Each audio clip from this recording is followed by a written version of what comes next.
100 మందిలో ఒక్కడివైతే దక్కేటి విలువ ఏముంది? 100 మందికి మార్గం చూపే మార్గదర్శికే విలువుంది. విద్యార్థి నీ అడుగు అది విజయానికి ముందడుగు.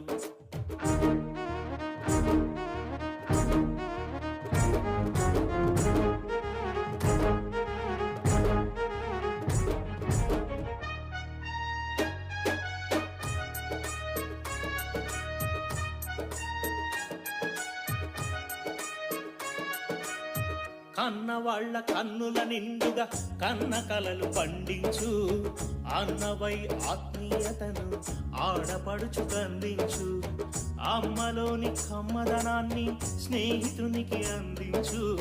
మమతలంటూ తెలియని రోగికి ప్రేమ మందునందించు. 3 రంగుల జెండాలో నువ్వొక రంగువి కావాలి.